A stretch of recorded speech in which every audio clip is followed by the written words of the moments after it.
नाव मिळतं, पैसा मिळतो, हो. ग्लॅमर मिळतं. हं. तिकडे वाह होते. बरोबर. पण कधी असं वाटलं का एखाद्या माणसाने काहीतरी येऊन सांगितलं हं. आणि वाह! म्हणजे नाही का असं वाटतं की हं. आपला माणूस कोणतरी भेटलं किंवा हं. काहीतरी दिलं. अशी काही घटना घडली का कधी? अशी घटना मी जेव्हा परत शो चालू केले, म्हणजे हं. एक काही वर्षांचा गॅप घेतल्यानंतर शोला. मी परत शो चालू केले कोल्हापूरला. मी मार्केट यार्ड थिएटर आहे, तिथे शो घेतला होता. लावला होता शो आपण. तर एक आजोबा होते. हं.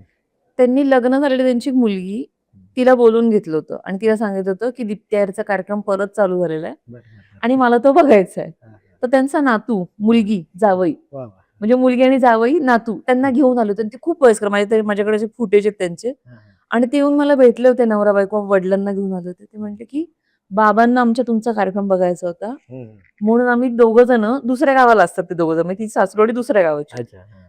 ती तिथे आली होती कोल्हापूरमध्ये हं. आणि त्या बाबांना घेऊन ती थिएटरला आली होती शो बघायला बरं. नवरा-बायको. बरं, बरं, बरं.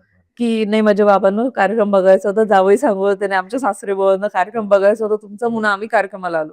वाह! आणि त्यांनी तो शो बघितला आणि ते इतके खुश झालेले होते आणि त्यांनी मला म्हणजे हं. अगदी त्याचे बोटं-बिटं मोडतात ना, तशी त्यांनी बोटं मोडली होती माझ्यावर आणि ते फुटेज आहे माझ्याकडे. ते विसरण्यासारखं नाहीये. नाही बरोबर हेच आणि रसिक मला म्हणजे मी शो बंद केले ना, त्याच्यानंतर मला 10 वर्षानंतर परत शो चालू करताना असं होतं, की इतक्या मुली या क्षेत्रामध्ये आता आलेल्या, तेव्हा फार नव्हत्या. हं, हं, तेव्हा हं. खूप कमी मुली होत्या, की त्यांना बरोबर. नावाने ओळखत होती. आता एका नावाच्याच 15-15 आर्टिस्ट हो, बघायला हो, मिळतात. हो.